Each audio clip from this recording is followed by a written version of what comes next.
Boa noite, Indaiatuba. Foi bom, mas eu acho que pode ser melhor ainda. Boa noite! Agora foi bom, foi muito bom. Primeiro, eu queria agradecer o honroso convite, é muito bom estar aqui. Eu acho que uma agenda muito bacana, que frutifica. Eu ouvi atentamente aqueles que nos antecederam, gostei muito das palavras do pastor Silas, do pastor Eliseu. E o pastor Silas falou de coragem, de comprometimento, de envolvimento, engajamento. Eu acho que é disso que a gente está precisando, porque é impressionante como todo mundo, como a imprensa, como todo mundo tenta nos impor uma narrativa ruim, uma narrativa de um Brasil que não está dando certo, que está derrapando. Tentam nos impor o pessimismo. Eu não aceito o pessimismo. Quem é que aceita o pessimismo? Sabe por que eu não aceito o pessimismo? Porque vocês estão aqui, porque tem muita gente aqui, e aí você fica pensando, puxa vida, nós estamos numa quinta-feira à noite, e o que leva tantas pessoas a saírem de casa numa quinta-feira à noite? A gente está perto de comemorar os Dias das Mães, e algumas mães trouxeram seus filhos, alguns bem pequenos, para cá. Isso é sacrifício, mas isso significa motivação, significa que as pessoas acreditam na mesma coisa que a gente acredita. Acreditam num Brasil grande, num Brasil que está caminhando na direção da sua vocação, acreditam num Brasil transformado e não aceitam o pessimismo, não estão se deixando contaminar pela narrativa ruim. Como tentam impor essa narrativa ruim para nós, todos os dias. A narrativa do Brasil que não vai dar certo, a narrativa do Brasil onde o capital estrangeiro não vai vir, o investidor estrangeiro está fugindo. Mentira! Não está fugindo, o Brasil se tornou um dos principais destinos do capital estrangeiro.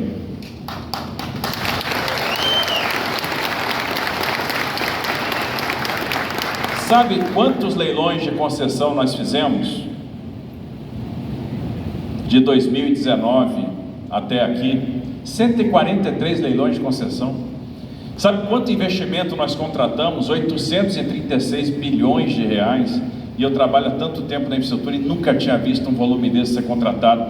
E às vezes é difícil falar desses valores, porque o que são 836 bilhões? Se eu falar que são 836 bilhões, muita gente não faz nem ideia do que é isso. Para falar a verdade, nem eu sei o que é isso. Só que é muito dinheiro. É muito zero. 836 bilhões de reais. E, de certa forma, a sociedade ainda não está percebendo isso, mas vai perceber daqui a pouquinho, porque esse investimento contratado vai começar a virar obra. Nós vamos passar por uma fase agora de projeto executivo, licenciamento, e um pouquinho lá na frente, no segundo, terceiro ano de cada um desses contratos, nós vamos ter obra. É muita obra, é obra pesada. Sabe o que isso significa? Que a infraestrutura vai ser uma alavanca para o crescimento do Brasil, uma alavanca para a geração de emprego. Então muita gente aposta que o Brasil não vai crescer. Quantas pessoas falam, o Brasil está preso à armadilha do baixo crescimento, nós não vamos crescer? Mentira! Nós vamos crescer, e vamos crescer muito. Sabe por quê? Porque neste governo se atacou, o governo atacou cada uma das razões do baixo crescimento estrutural. O governo fez um esforço muito grande. Diziam que a gente não ia crescer porque não tinha reforma da Previdência, e o governo fez uma reforma da Previdência. E o mais interessante, a sociedade foi para a rua para pedir essa reforma da Previdência. Foi dizer, olha, eu aceito perder direito para ver a solvência do meu sistema. E isso é sinal de maturidade. Se não tivesse uma liderança muito consistente no Brasil, isso não seria possível, porque isso não aconteceu em lugar nenhum do mundo. Diziam que o Brasil não ia crescer porque tinha excesso de crédito subsidiado, e ele caiu. Diziam que o Brasil não ia crescer porque tinha dificuldade para fazer negócio, e aí veio a lei da liberdade econômica, veio facilidade no doing business, veio desburocratização, veio o governo digital. O governo digital é um negócio importantíssimo, porque a burocracia mata as pessoas. Muita gente fala assim: poxa, o que a gente tem que fazer para diminuir o nosso gap de logística? E todo mundo associa infraestrutura a investimento. É uma componente importante, mas não é só isso. Tem mais coisa: a desburocratização, a remoção das barreiras, das travas, da burocracia inútil. Hoje em dia, tudo pode ser feito aqui, ó, no celular. Quem aqui tem carteira de motorista no celular? Opa, quase todo mundo. Quem não tem, por favor, vamos resolver isso, porque é fácil fazer e quebra um galho danado. Quem aqui tem um certificado de registro de veículo no celular? Muita gente. Gente, você só vai precisar sair de casa com o celular, porque você vai ter o cartão do celular, a carteira de motorista do celular, o certificado de registro de veículo no celular, tudo no celular. A sua identidade está no celular, o seu cartão de crédito está no celular. Quem aqui usa Pix? Outro dia, lá, parei o carro para lavar, e aí o camarada na rua chegou e disse assim: doutor, posso lavar seu carro? Depende, eu não tenho dinheiro. Aí ele falou para mim e disse assim: eu aceito o Pix. E eu disse: você sabe quem criou o Pix? Roberto Campos Neto. Quem criou o Pix foi o governo Bolsonaro. Por que isso é importante? Porque você está dando acesso a crédito, você está tirando taxas. Os bancos perderam dinheiro com o Pix, e muito dinheiro, bastante dinheiro, porque ficou barato fazer transação. A oferta de crédito aumentou, o spread bancário está diminuindo. Diziam que o Brasil não ia crescer porque não tinha saneamento básico. Aliás, essa era uma agenda que era dominada pela esquerda. Mas o que a esquerda fez pelo saneamento básico? Nada. Quando que o marco do saneamento foi aprovado? No governo Bolsonaro. Aliás, eu estou com alguns heróis do marco do saneamento aqui, de tantas outras reformas. Deputado Herculano Passos, deputada Rosana Vale, deputado Capitão Derrite. Giga Peixoto está aí. Giga Peixoto. São os caras que aprovaram esta e tantas outras reformas. Aprovaram a autonomia do Banco Central, aprovaram a lei de falências, o marco das startups, aprovaram o marco do saneamento, a lei das agências, a lei da liberdade econômica, e por aí vai. Eu não vou conseguir lembrar tanta coisa que foi aprovada nesse período, que foi um período produtivo, mesmo com pandemia, mesmo com confusão, mesmo com narrativa ruim. Mas quanta coisa foi feita, quanto se avançou. E agora já se discute até uma reforma tributária. A narrativa era sempre que a gestão de pandemia no Brasil foi muito ruim. Será que foi mesmo? Porque o governo injetou liquidez na economia, botou muito dinheiro para circular, salvou estados e municípios, porque foi aportado dinheiro em estados e municípios para o combate aos efeitos. Quando todo mundo fechou o comércio, etc., o presidente reagia, porque o Brasil não ia suportar, se perdeu a arrecadação, lá veio o governo federal recompletando o saldo do Fundo de Participação de Estados e Fundo de Participação de Municípios, botando dinheiro em estados e municípios mais uma vez, permitiu a postergação do pagamento do serviço da dívida, e aí os estados e municípios passaram tranquilos. De repente todo mundo ficou no azul. Está todo mundo no azul hoje, todos os estados e todos os municípios estão no azul, estão com dinheiro em caixa, dinheiro em conta. Nós tivemos o melhor resultado fiscal de estados e municípios desde 1991, com um superávit de quase 110 bi. Isso nunca tinha acontecido. Por quê? Foi uma leva extraordinária de grandes gestores que nós tivemos? Não, foi ajuda, mãos firme, suporte do governo federal, que não abandonou ninguém, não fez política com isso, botou dinheiro, ajudou. E aí, se isso não tivesse acontecido, alguns estados, muitos municípios não pagariam salário. E essa história ninguém vai contar. Ninguém vai contar que o Brasil é um dos 7 países do mundo que produz imunizantes. Ninguém vai contar que hoje se fabrica imunizante com insumo farmacêutico ativo produzido aqui. Isso ninguém vai contar. Que a gente optou por trabalhar com 4 imunizantes diferentes. Nós vivemos um Brasil que fez uma opção pela liberdade.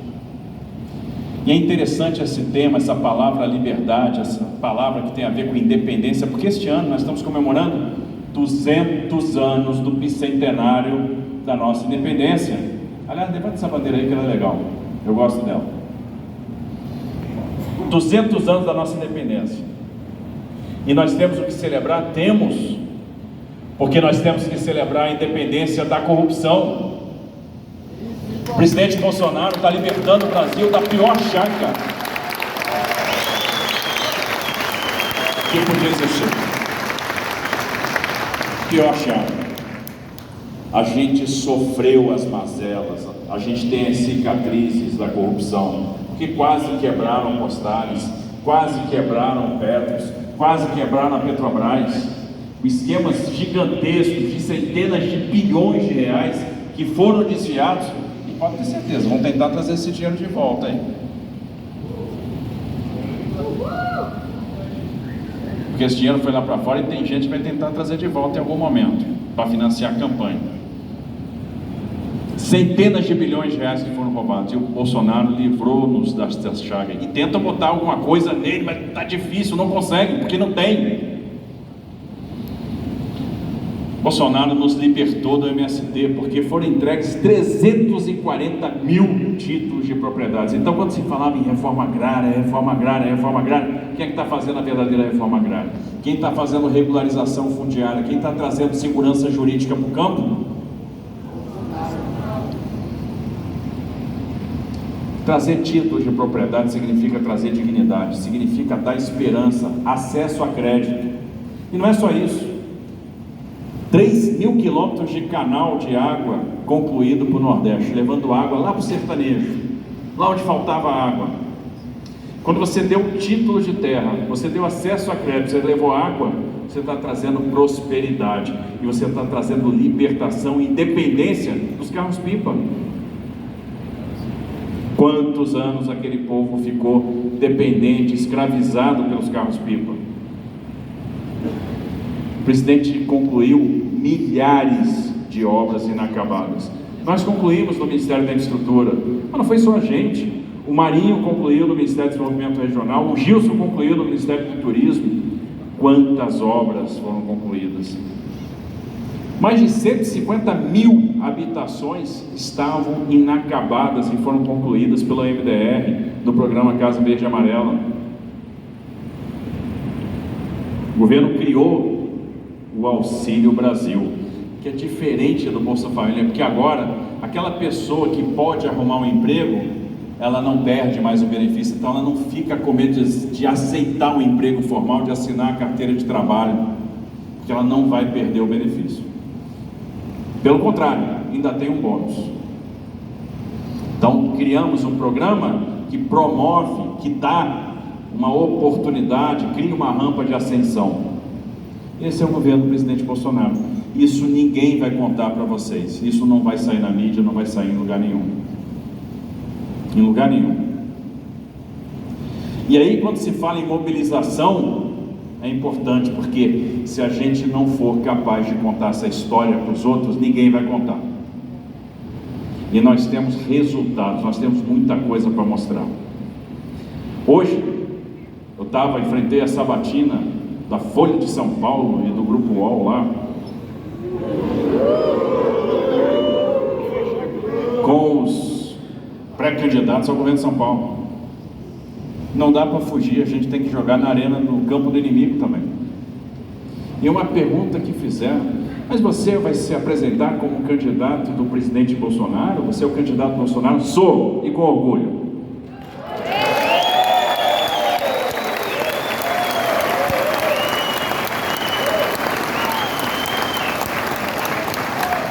Porque é um presidente que veio para transformar o Brasil. É um presidente que está promovendo a mudança. E outra pergunta aqui: mas você não é de São Paulo, você é carioca? Sim, nasci no Rio, morei até os 3 anos de idade lá. 3 anos, né?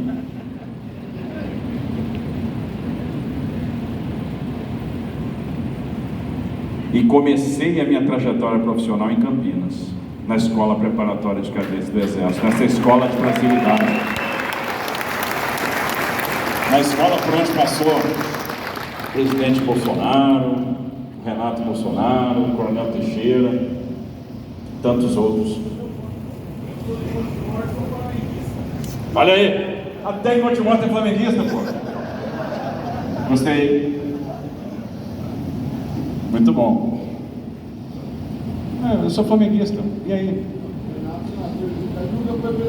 Porque eu quero ser. Eu sou pré-candidato de todas as torcidas. Eu acredito no estado de São Paulo grande. Não precisava ser de São Paulo para entender que tinha carga ferroviável em Colômbia e a gente tinha que recuperar o ramal de Colômbia. Que tinha carga ferroviária em Panorama e a gente precisava recuperar o ramal de Panorama.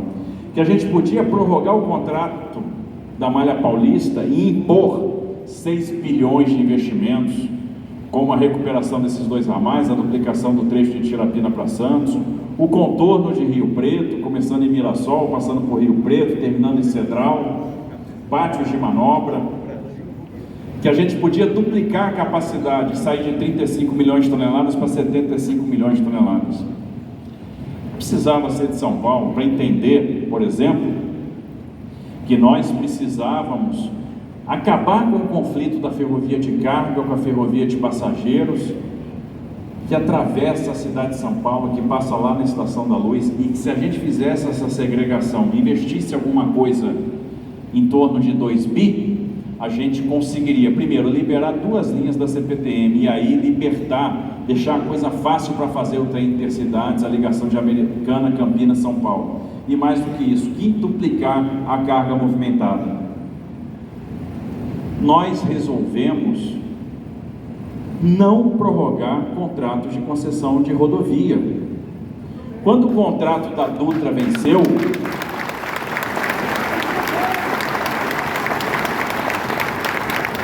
olha, e eu vou falar para vocês, prorrogar um contrato de concessão de rodovia é um erro grave, porque esses contratos foram feitos na década de 90, quando a gente não tinha trilhado uma trajetória de conhecimento nas concessões rodoviárias, a gente não tinha aprendido, a percepção de risco no Brasil era outra, o foco não era a concessão, mas sim as obras, e as taxas de remuneração eram da ordem de 20%, 22%. Quando você prorroga um contrato, você traz essa história de volta para os tempos de hoje. Você vai remunerar um concessionário com essa mesma taxa, sem razão para isso, ou seja, você vai impor tarifa alta e não vai jogar investimento para dentro. Essa opção nós não fizemos. Imagina qual é a pressão para você prorrogar um contrato de Nova Dutra, e nós não prorrogamos. Nós resolvemos fazer uma nova licitação. E o que nós ganhamos nessa nova licitação? 15 bilhões de investimentos. 7,5 bi, isso é coincidência, porque o investimento é pautado pelo nível de serviço. Mas 7,5 bi no Rio de Janeiro, 7,5 bi em São Paulo. No Vale do Paraíba, a gente vai ter a quadruplicação da Dutra, vão ter vias marginais, viadutos, caminho dos Romeiros em Aparecida, acesso às cidades, iluminação de LED de ponta a ponta, 1,4 bi na chegada em Guarulhos. O mais interessante, o deslocamento do Rio de Janeiro para São Paulo, veículo de passeio, usando o TAG. Se a gente tivesse prorrogado o contrato e fizesse a atualização dos preços via IPCA, ele ia custar R$70. O cara para sair do Rio de Janeiro e chegar em São Paulo. Com o novo contrato, mesmo com os 15 bi de investimento, jogando a Rio Santos para dentro, duplicando até a Angra dos Reis, fazendo adequação de capacidade até Ubatuba, esse deslocamento vai sair R$46. É uma redução de 32%.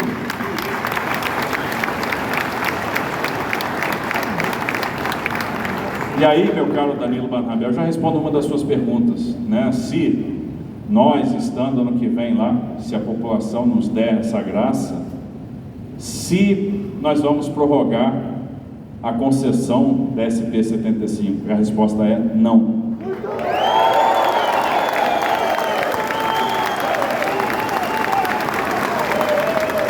Porque se nós fizermos uma nova licitação, a gente vai jogar mais investimento para dentro e nós vamos reduzir a tarifa. Tem um negócio bacana para quem cruza a concessão todos os dias. Nós criamos o desconto para o usuário frequente. A cada passagem na praça tem uma redução de tarifa. Passou uma vez, reduziu. Passou a segunda vez, reduziu. Passou a terceira vez, reduziu. Se o cara passar 30 vezes, ou seja, se ele passa uma vez por dia, no último dia, no 30º dia do mês, ele vai pagar alguma coisa em torno de 5, 10% da tarifa. Na média, ele vai pagar 45, 50% do valor da tarifa. É uma maneira de aliviar aqueles que passam todo dia por uma praça de pedágio. Só que na Dutra, nós estamos fazendo a primeira experiência com o Free Flow, que é o sistema automático de cobrança, ou seja, rodovia sem praça. E quando a gente colocar o Free Flow, a gente aumenta a base de pagante. Quando a gente aumenta a base de pagante, a gente diminui a tarifa.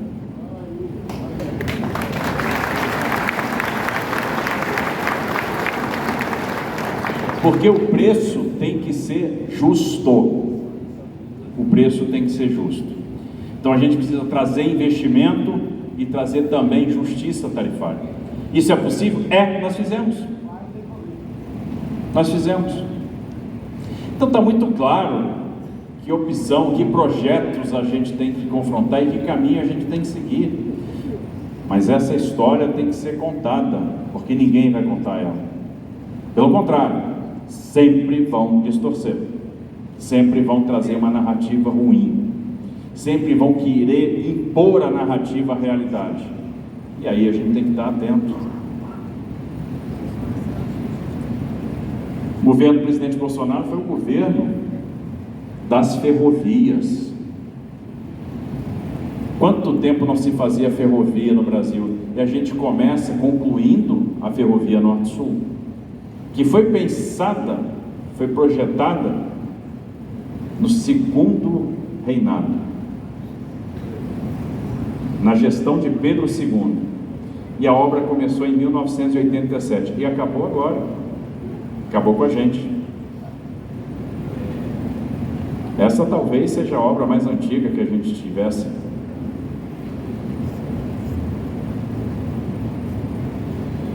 Mas foi feita a concessão da Ferrovia de Integração Oeste-Este na Bahia, que vai ser transformadora para o interior da Bahia. Foi feita a concessão da Ferrovia de Integração do Centro-Oeste. Ferrovia de Integração do Centro-Oeste está em obra, que vai ligar Água Boa a Mara Rosa, Vale do Araguaia, a Ferrovia Norte-Sul.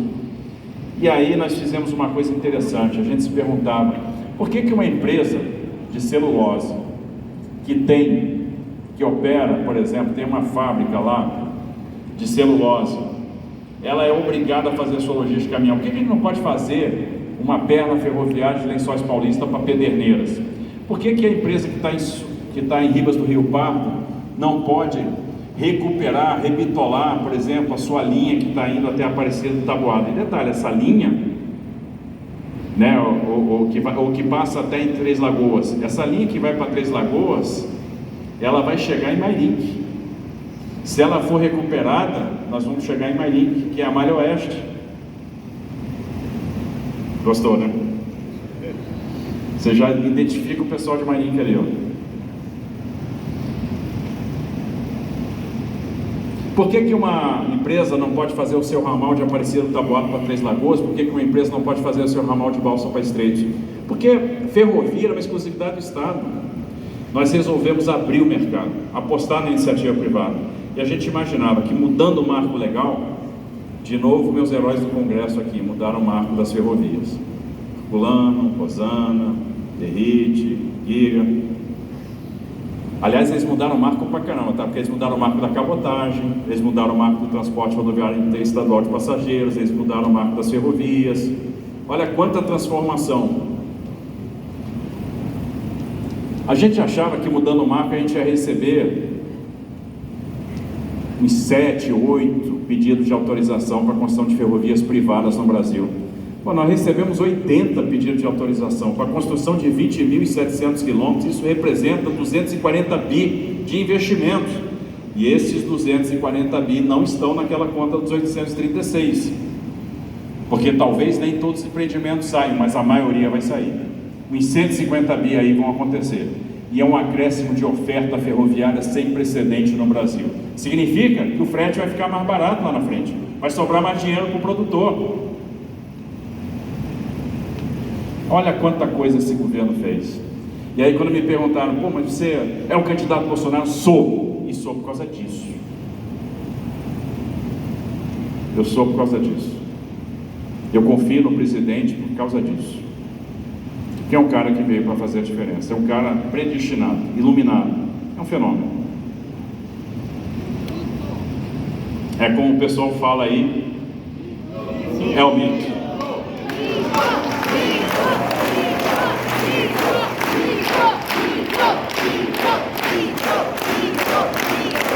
E é isso mesmo, o cara é mito mesmo. Não adianta esbravejar, ficar com raiva. É mito. É mito.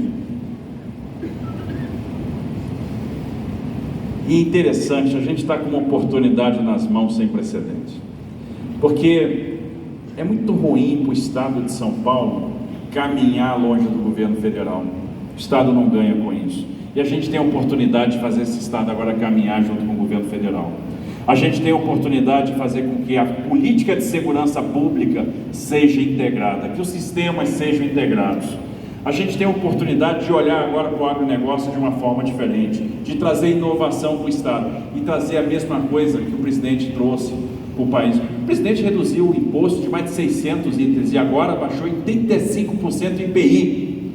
No momento mais grave da pandemia aqui, o que fizeram? Aumentaram o imposto. E aí botaram um monte de dinheiro no caixa e dizem, olha como nós fomos eficientes, nós estamos com um monte de dinheiro na conta. Como? Asfixiando o pequeno produtor, asfixiando as pessoas, a dona de casa, subindo itens que são de primeira necessidade para botar dinheiro e agora fazer política. A gente precisa de um rumo diferente.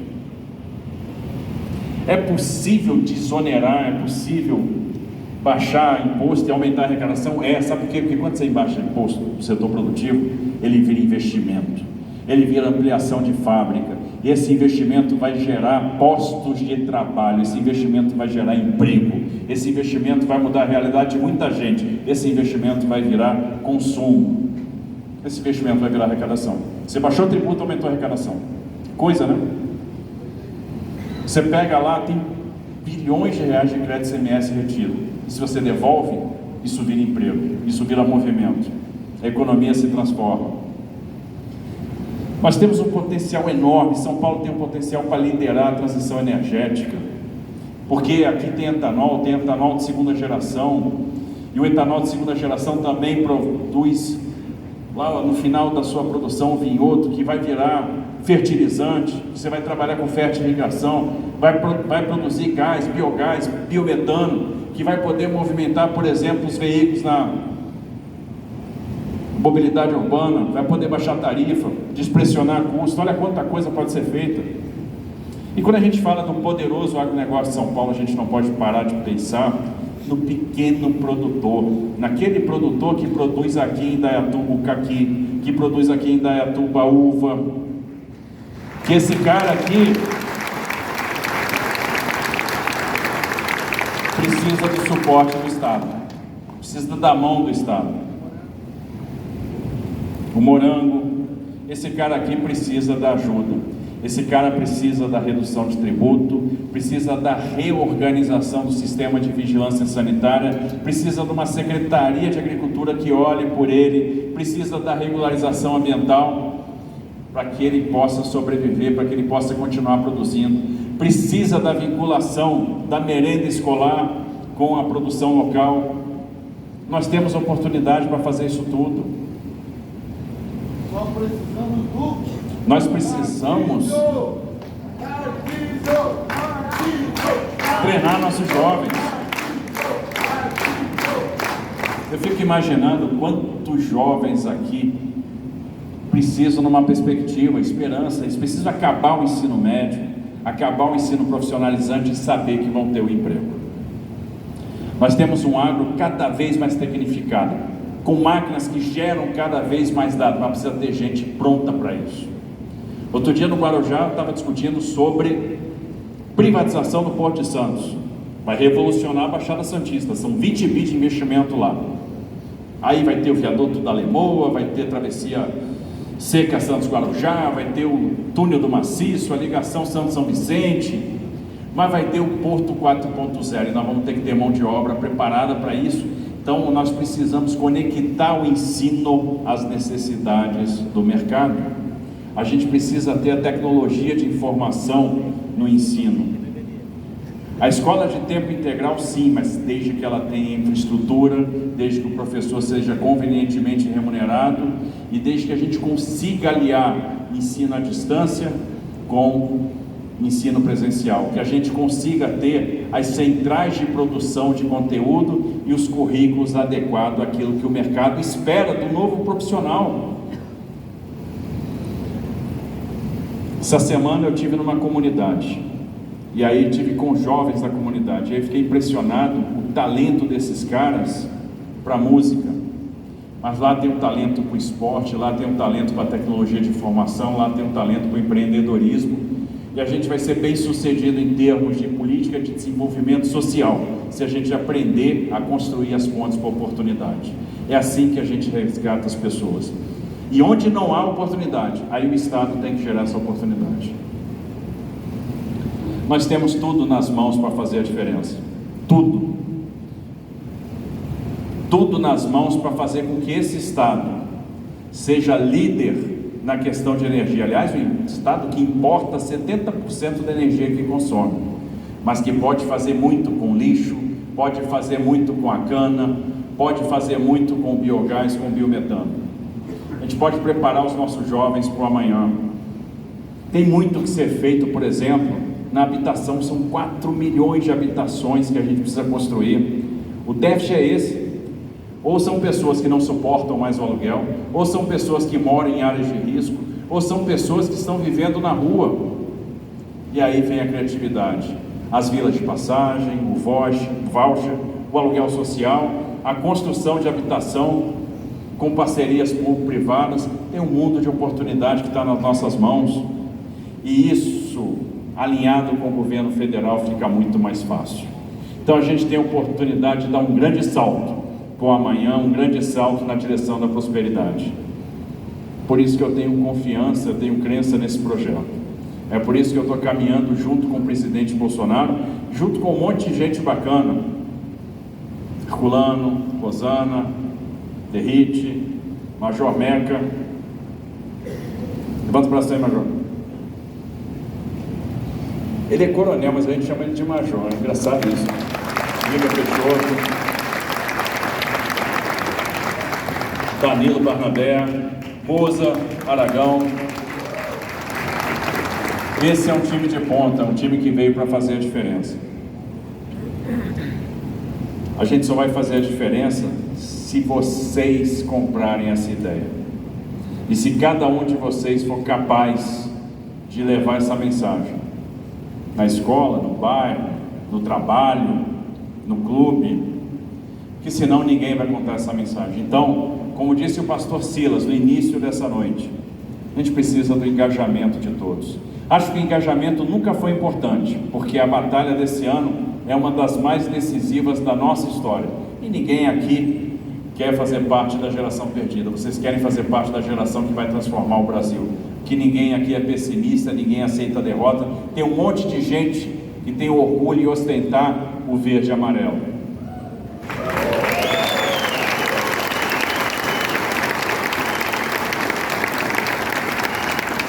Então, qual o pedido que eu faço? Vamos propagar essa mensagem como os bons evangelistas, porque o evangelista é aquele que leva a boa nova. Não vamos deixar a narrativa nos contaminar, o pessimismo nos tomar conta. E aí é o grande pedido: nunca deixem a narrativa se impor à realidade, porque se a gente fizer isso, nós vamos condenar o nosso futuro, a nossa realidade a virar a narrativa que eles estão impondo. Então isso a gente não pode permitir. Nós somos a geração que veio para transformar o Brasil, que veio para mudar.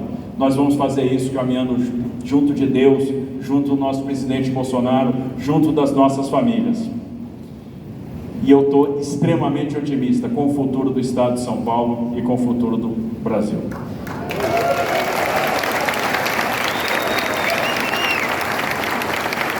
Para finalizar, eu queria cumprimentar todas as mães aqui presentes. Quem é mãe aí? Levanta o braço. Cumprimentá-las pelo Dia das Mães, dia 8 de maio deste ano, vai ser o segundo domingo do mês. As mães realmente são importantes na nossa vida, a minha em especial, porque dobra o joelho, porque ora muito. É como Samuel para mim, porque Samuel clamava ao Senhor, e quando os israelitas estavam abatidos, desanimados, tinham perdido a Arca da Aliança, que simbolizava a presença de Deus no meio do povo de Israel, Samuel clamou. Deus confundiu o exército filisteu, os israelitas ganharam as batalhas, recuperaram os territórios, recuperaram a arca. E é um pouco isso que o presidente tem feito por nós, tem conduzido o Brasil com coragem. É isso que a minha mãe faz por mim, orando todos os dias. E as mães têm esse papel, orar pelos filhos, sustentar os filhos. Então, parabéns a todas as mães aqui presentes, que vocês tenham um excelente Dia das Mães.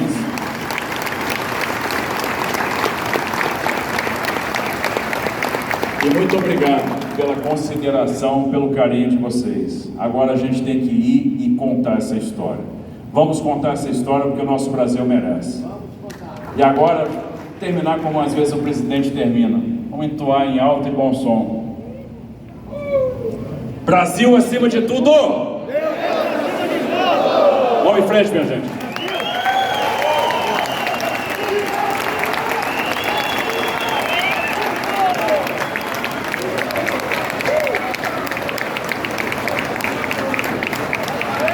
Muito obrigada, Tarcísio, pelas suas palavras. E agora nós gostaríamos, antes de fazer o encerramento, de fazer uma pequena homenagem, e eu convido todos agora a cantar junto conosco o parabéns ao Renato, que é aniversário dele hoje, e ele está aqui conosco. Então vamos lá, gente?